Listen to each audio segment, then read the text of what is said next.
बिस्मिल्लाहिर्रहमानिर्रहीम। National conference के सदर कायदसानी जनाब डॉक्टर फारूक अब्दुल्ला साहब, मेरे एडवाइज़र जनाब नासिर असलम वानी साहब, तंजीम के हमारे एडिशनल जनरल सेक्रेटरी जनाब कमर अली आखुन साहब, मेंबर पार्लियामेंट जनाब हाजी हनीफा जान साहब, हमारे CEC, EC, काउंसलर हजरात, नेशनल कॉन्फ्रेंस के हमारे वुमेन्स विंग और तंजीम के यहाँ बाकी सीनियर साथी हजरात, नेशनल कॉन्फ्रेंस के हमारे ट्रेजरर जनाब शमी ओबरॉय साहब, आप सबको मेरी तरफ से अस्सलाम वालेकुम जूले। आज आप सबको यहाँ पे श्रीनगर में देख के एक तरफ से बहुत खुशी महसूस होती है, दूसरी तरफ से बहुत अफसोस भी होता है। खुशी इस बात का कि इन 5 सालों में भी हमारा ये करीबी रिश्ता ये लोग तोड़ नहीं पाए। बेशक हमारे 2 हिस्से जरूर किए,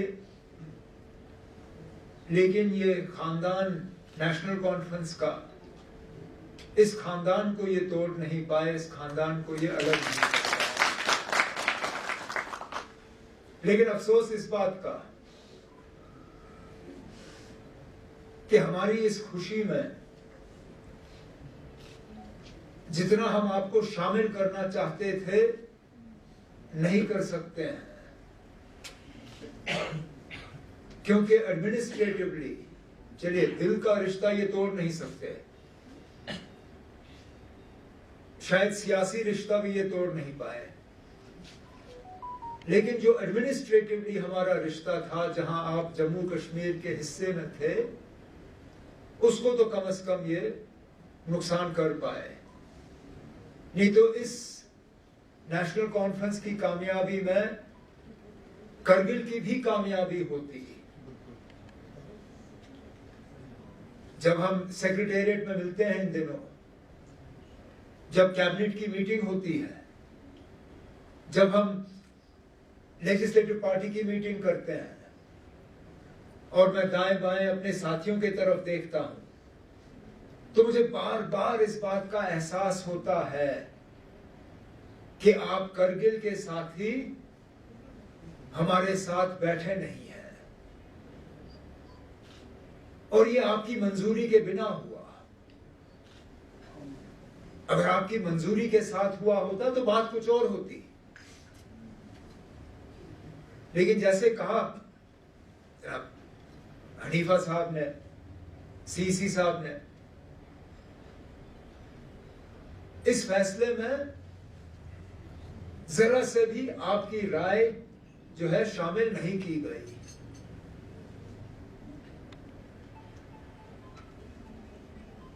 आज असेंबली के जरिए कोशिश की गई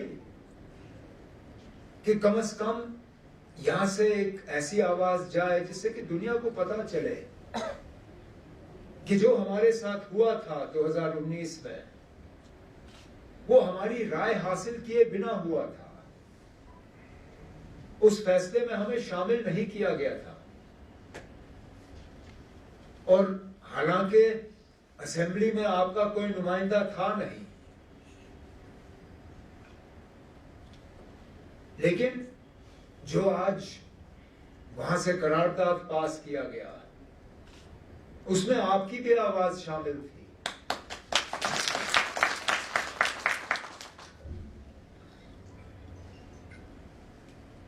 अब आगे जाके अल्लाह ताला का क्या करना होगा कौन कह सकता है,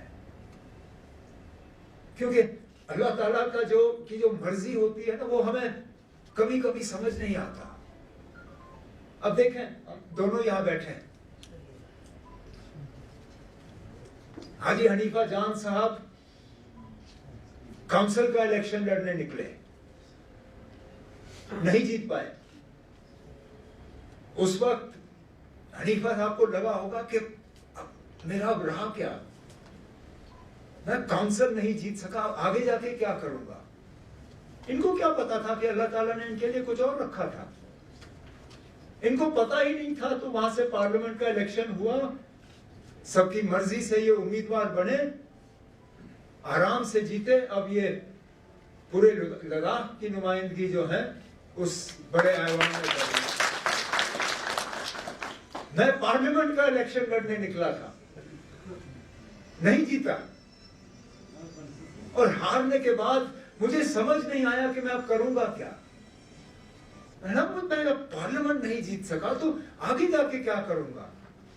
मुझे क्या पता था कि अल्लाह ताला ने मेरे लिए चंद महीने के बाद जम्मू कश्मीर के वजीर आला की जिम्मेदारी रखी थी। तो इसी तरह जो 2019 में हुआ, हालांकि अभी हमें उसमें बेहतरी कोई नजर नहीं आती आपके लिए, लेकिन आगे जाके इसका क्या हल अल्लाह ताला ने रखा होगा, इसका कहां से इलाज होगा, वो फिलहाल हमें पता नहीं है, लेकिन कहीं ना कहीं से तो हो ही जाएगा। हमें बस वो यकीन रखना है, और तब तक हमें अपना रिश्ता कायम रखना है, अपनी तंजीम को मजबूत करना है। नासिर ने कहा कि चंद महीने पहले कुछ हालात ऐसे बन गए थे। वो हालात ये बने थे कि हम हाजी हनीफा जान साहब को पार्लियामेंट में देखना चाहते थे। उसके लिए हमें थोड़ी देर के लिए करगिल में अपनी तंजीम को बंद करना पड़ा, लेकिन इलेक्शन के फौरन बाद आखुन साहब, हाजी साहब, सीसी साहब,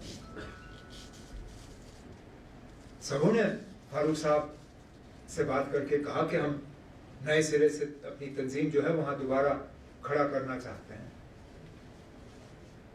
हमने कहा कि ना अभी असेंबली के इलेक्शन हो जाने दीजिए, उसके फौरन बात करेंगे। और चलिए इलेक्शन हो गए, जैसे नासिर ने भी आपको कहा कि फारूक साहब ने चिट्ठी के जरिए वहां पे जो हमारी तंजीमी जो हमारा ढांचा था उसको दोबारा कायम किया। और फिलहाल हमारे हनीफा जान साहब डिस्ट्रिक्ट प्रेसिडेंट के तौर पे काम करेंगे, और जैसे नासिर ने कहा इनकी जिम्मेदारी और कमर साहब की जिम्मेदारी बनती है कि वो करगिल से आगे लेह में भी नेशनल कॉन्फ्रेंस का ढांचा जो है वो कायम करें। ठीक है, ना सियासी तौर आप हमारे लिए कुछ करोगे, ना हम कुछ खास कर पाएंगे आपके लिए एडमिनिस्ट्रेटिवली, लेकिन हमारा एक रिश्ता कायम रहना ही हमारे लिए काफी है। मैं कहता हूं अगर कुछ महीनों में हमारी इसी तरह बैठ के बात हो, मिल पाए, अपना दुख दर्द जो है आपस में हम शेयर करें, आप हमारी खुशी में शामिल हो, हम आपकी खुशियों में शामिल हो, कहीं पे हमें दर्द हो तो आप उसमें शामिल हो, अगर आपको हो तो हम आपके साथ हमदर्दी करने पहुंचे। तो इससे ज्यादा हमें क्या चाहिए। ये तो आपका बड़ापन है कि इतना दूर आप आए यहां मुबारक करने। मेरे पास अल्फाज नहीं है जिनका इस्तेमाल करके मैं आपका शुक्रिया करूं कि आप यहाँ पर। मैंने तो नासिर से कहा था, जब नासिर ने मुझे कहा कि करगिल के हमारे साथी आना चाहते हैं, मैं कहता मैं ये तकलीफ क्यों करें, मैं ही वहां जाता हूं। इन्होंने कहा इस बार ये आना चाहते हैं, फिर आप जाएं। तो अब जैसे नासिर ने कहा, साथियों से मशवरा करके कोशिश करेंगे कि रास्ता बंद होने से पहले हम वहां पे आए, ताकि कम से कम द्रास आप सब साथियों के साथ मिल बैठ के देखें कि आगे जाके हमने क्या करना है, जिससे कि तंजीम जो है और ज्यादा मजबूत हो। और मिल बैठ के, जैसे मैंने कहा, रिश्ता जो बाबा कौम के वक्त से शुरू हुआ, उस रिश्ते को हमने उसको और ज़्यादा मजबूत करना है, आगे ले जाना है। और इसलिए मैं बिलखसूस अपने तरफ से, क्योंकि फारूक साहब तो खुद बोलेंगे, लेकिन मैं ज़ाती तौर आप सब एक एक का दिल की गहराइयों से शुक्रिया करना चाहता हूँ कि आज आप यहाँ पे आए। और हालांकि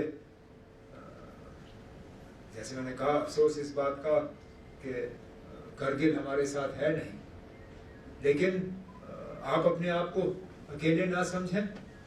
मैंने वैसे भी जब हाजी हनीफा जान साहब जीत गए थे, मैंने इन्हें कहा था कि आप अकेले पार्लियामेंट में नहीं हो, कम से कम जो 2 नेशनल कॉन्फ्रेंस के और मेंबर पार्लियामेंट हैं, आगा रुल्ला साहब और अल्ताफ साहब, उनको आप अपने खाते में गिनिए। जो भी आपके मुद्दे होंगे उसमें दोनों हमारे एमपी जो है बात करेंगे। इंशाल्लाह जल्दी यहाँ से हमारे राज्यसभा के मेंबर जाएंगे, जिनमें मैं उम्मीद करता हूँ इंशाल्लाह कि जनाब फारूक अब्दुल्ला साहब यहाँ से राज्यसभा के तौर पर जाएंगे।